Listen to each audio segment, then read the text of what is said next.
Good morning, everybody. As y'all can see from my previous video on the sightless fire, that I'm back down here at my camp, and I took somebody's word for it that my camp was all messed up. And I know my tarp had been taken, and because I found my tarp in somebody's yard, and I took it for granted that my camp was all messed up and everything. So I got with the person that had my tarp and everything. He agreed to come down here and help me straighten out. When I got down here, it wasn't messed up as bad as what I was told it was messed up. But anyway, me and the guy, we put it together and got everything almost exactly like it was. It's been about 5 days now since we put it back together, and anyway, I decided just to leave it with the agreement, telling the guy that, if he brings his friends down here or whatever, and they decide to come and camp down here, just to be careful with the fire, and if they use my firewood, to please replace my firewood, take their trash with them, and don't leave no food or anything like that laying around for me to start having a problem with coyotes. I think once that king snake comes back out, because I think the king snake's staying around here because of mice and stuff like that getting up in firewood and everything. So I think the king snake is sitting around eating mice or something, because I know there was mice eating the bark off of the mimosa trees that I used for my tripods. I say everything here I hauled in minus my fire reflector, and you can see the fire reflector right there. It wasn't messed with or anything. It was kicked a little bit, that's about it. But that's the only thing that the wood and stuff I didn't bring in was the fire reflector, and it was from a old pine tree.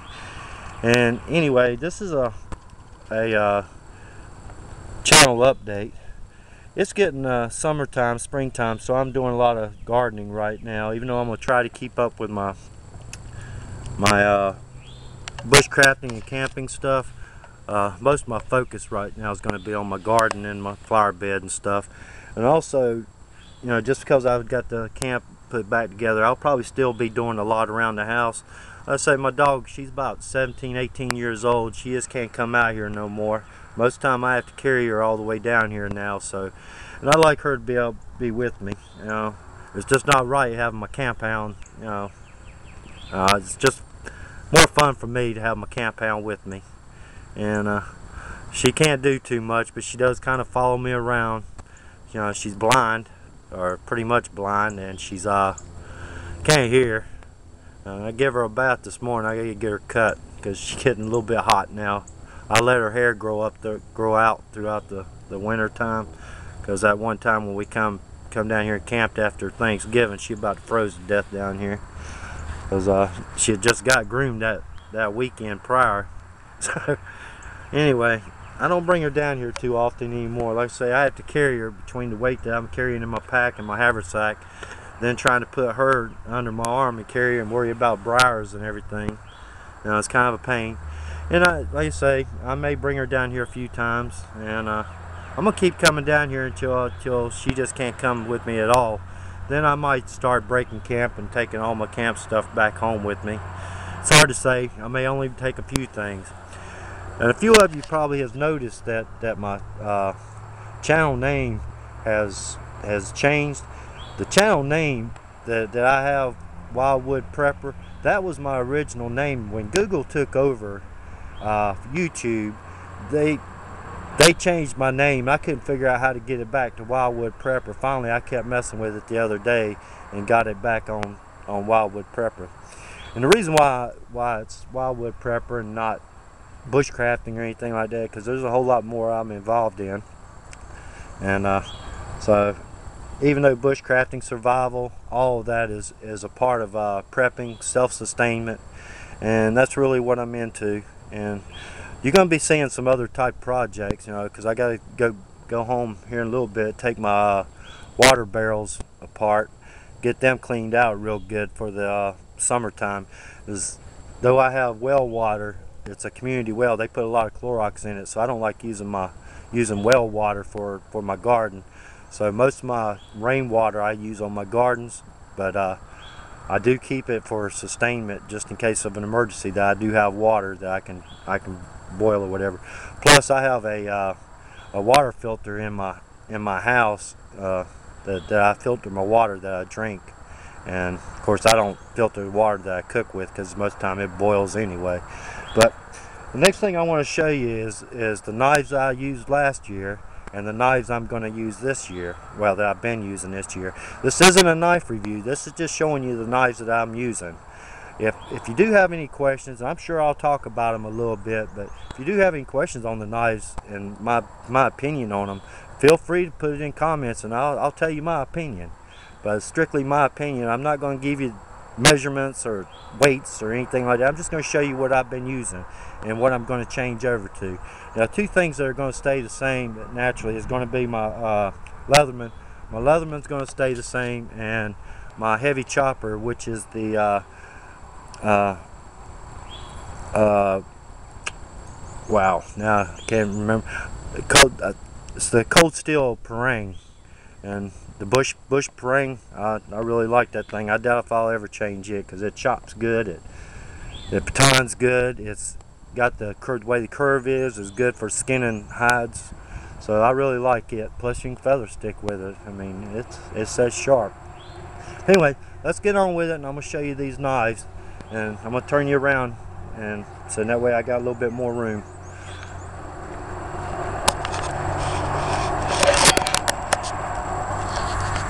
Set you down here so I can get you set up here. Hopefully it won't fall on you. The other day I had a problem with it falling, didn't I? And I think I got you in sight and in focus. I hope so anyway. So let me pull my tarp out here. I'm gonna turn this thing around.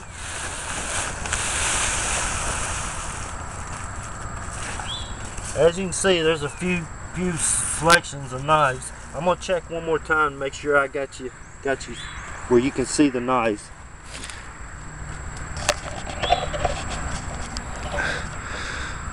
Okay, I think you're all good. Let me straighten them up a little bit so we can talk about them.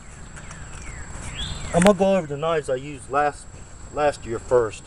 Then I'll go over the knives I'm gonna use this year, or that I've actually been using. And to tell you the truth, I may go back and change back to last year's knives if something works out where it's not working for me.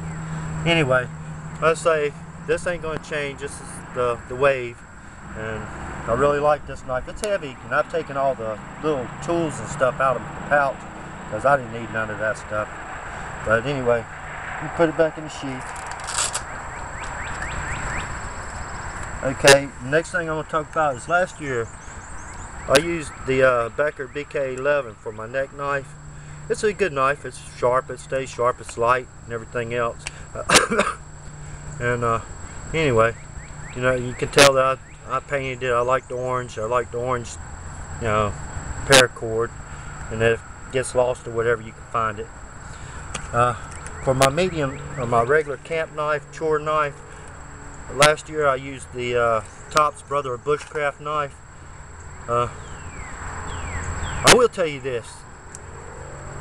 This is just my opinion. If you can look at the back of it, I'm going to try to show it to you a little bit further. I sharpened the back of it to use for a ferrule rod, but this still ain't hard enough to use for a ferrule rod. Every time I struck a ferrule rod with it, it cut the steel. I don't know if y'all can see it or not, right here where it's chipped up. That's from using a ferrule rod. It comes with this groove to use for the ferrule rod, but now that I forgot what they called it, I'll probably think of it here in a few minutes. But this groove, you know, you can use it. I mean, it works. It's just I worry about doing it like this and slipping out of my hand and cutting my hand, because this knife stays sharp. I try to keep all of them fairly sharp. And anyway, it's a good knife. The next one I think I taught y'all already about. You know, this is the Cold Steel Bushman, and while I'm thinking about it, the Parang I use is Condor, the Condor Bushcraft Parang. I really like that thing. I always get Cold Steel and Condor mixed up, but anyway, it's Condor. I ought to remember it because of Joe Flowers, but anyway. And y'all have already seen what's in the sheath, and I've already talked a little bit about the knife. Now my play knife that I used last year, y'all probably didn't see too much of it, was just a regular old hickory butcher knife. It wasn't one of the ones with the big tip at the end of it. It was just a regular kitchen butcher knife. Now it's razor sharp, I can tell you that, and it throws great sparks. That's the knife I played with last year. Like I say, it's just a play knife. I very rarely brought it out with me. Okay, going into what I'm going to use this year, and what I've been using this year, is for my neck knife, I'm going to use the Mora, let me see, make sure I got it right, the Mora Robust Pro is what I'm going to use for my neck knife this year. This thing's already got quite a bit of abuse. I like this knife. And it stays razor sharp. Everybody knows how Mora knives come. I am going to take my lanyard off here and put my lanyard on here, and I'll just have to carry it with the handle up. It ain't no big deal. This one here I carried with the handle down. Okay, for my camp knife, or my just general chore knife, I'm going to be using the Schrade SCHF 42. Now, this is a good knife. I haven't tried to sharpen it yet, so I don't know about doing this curved belly here. But I like this knife. This is a good knife. The jimping's still a little bit too strong for me, and the handles are slick, I can tell you that. But I wear gloves all the time anyway, so the gloves stick to it pretty good. When I say this is the SCHF 42,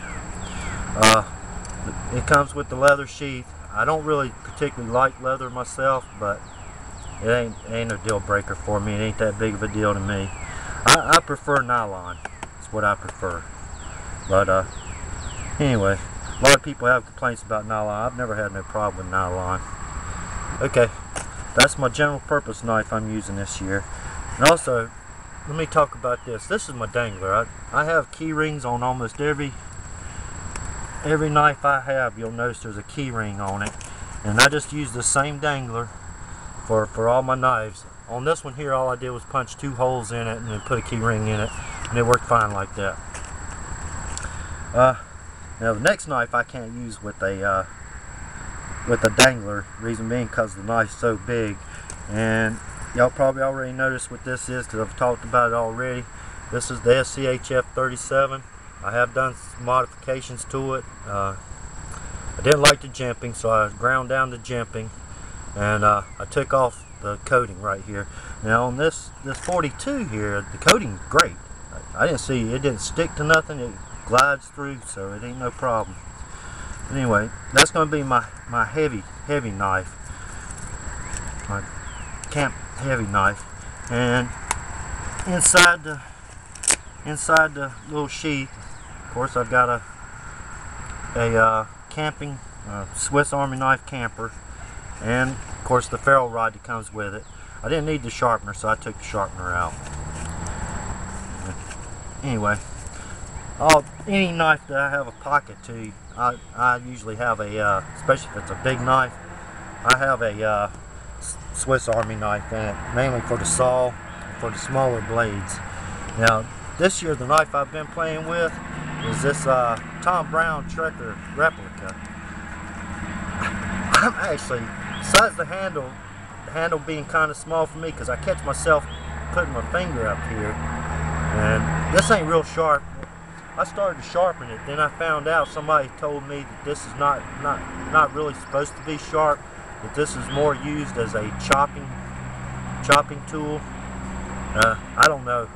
I mean, it's sharp. It'll cut you, trust me. I've already sharpened it, so it'll cut. So I'm always real careful, because I do catch myself bringing my hand up here for some reason. I reckon because of this part here. If you need to know anything about this knife right here, and I think I've already said this knife cost me only about $12, and that's with shipping. But it did come real sharp right here. And of course, the coating's smooth. So, and these handles, I really like these handles. So, you know, minus when you're doing detail work, you still want to kind of choke up on it. Come with a cheap knife or a cheap sheath. Matter of fact, I see right now the sheath's falling apart. I'm gonna have to figure out. I reckon make me a sheath out of a piece of PVC pipe. I reckon. Ain't no big deal. That or I'll make me a leather one, because I would tell y'all that I did leather work, professional leather work, the tooling and everything. I did the leather work for I'm gonna say probably 34 years. The last project I did 2 saddles for the pro rodeo circuit, and the saddles are still drifting around. I mean, I'm sure they're still being used.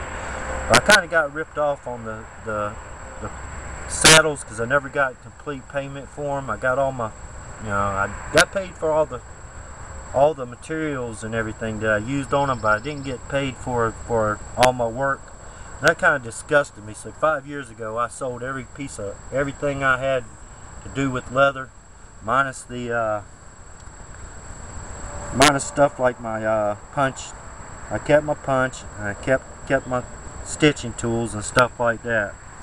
But all of my carving tools, all my stamps, and everything else I sold.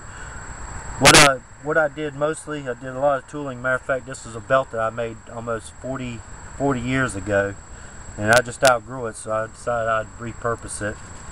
And but I did pocketbooks, I did saddlebags, motorcycle saddlebags, and I did all tooling. Most of it natural tooling.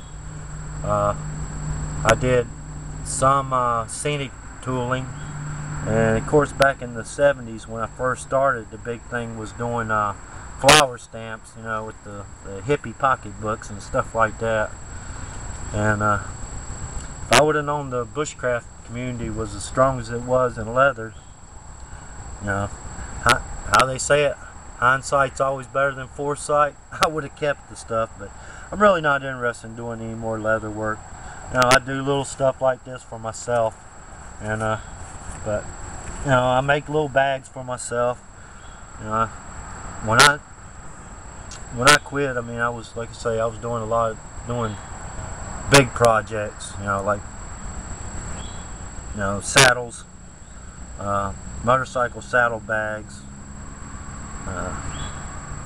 I mean, pouches and stuff like that. I kind of got bored of doing pouches and belts, unless it was something real extravagant somebody wanted tooled. But just putting leather together, I didn't care too much for it. It kind of got boring doing that. But anyway, that was in my heyday. I don't do that no more. But I just do want to let you know that in my days, I did a lot of leather craft. So, but anyway, a young man down in Fayetteville, he wanted to give it a try, and I talked to him every now and then. So I sold him everything I had, all my books, my patterns, my homemade patterns, my everything. I sold him everything. The only thing I kept, like I said, was a punch and some of my stitching tools. But anyway, like I say, this ain't no knife review. It's just showing you what I'm using, what I used last year, and what I'm using this year. And if y'all have any questions or anything about the knives, just my opinion. I'm only going to give you my opinion. I ain't going to tell you anything else about how long is the knife. I mean, if you really want me to measure it, I will do that. But anyway, also, if y'all have any questions on my channel or what you expect or anything, just give me a holler, give me a shout out. And I do want to mention something else while we're talking about channel update. I do YouTube videos mainly for my family, for myself, mainly as a journal. Just show what I've done, what I've been doing. Maybe one of these days my grandkids, they might want to see some of what their grandpa did. But we can talk about that later, because I very rarely see them. And matter of fact, I think I've only seen them about 4 times, and the oldest one's about 7, 8 years old. That's my fault. Trust me, it's my fault. It's not my daughter's fault. But anyway, let's get into personal stuff. Hope y'all enjoyed my little outing and my little show. Like I say, you'll probably be seeing more of the campsite now that I know it wasn't tore up all to pieces, and there ain't a bunch of people coming down in here. There's a few people ask me if I bring a gun down here with me, and no. no, but no comment at the same time, because it's starting to get warm. There's going to be more people venturing out into the woods and stuff. So I think most everybody, once they see one or two snakes, because there is a lot of snakes down in here I've done seen from last year, ticks too, then they probably won't be coming back down in here. Anyway, that's long enough and I'm rattling. Y'all take care. Today is Tuesday, so I'm sure I'll do another video before the end of the week. Okay, bye. Y'all have a great day. Let's show you the sky. They're nice and blue. Got a pretty holly tree over there, pretty holly tree over there. Bye.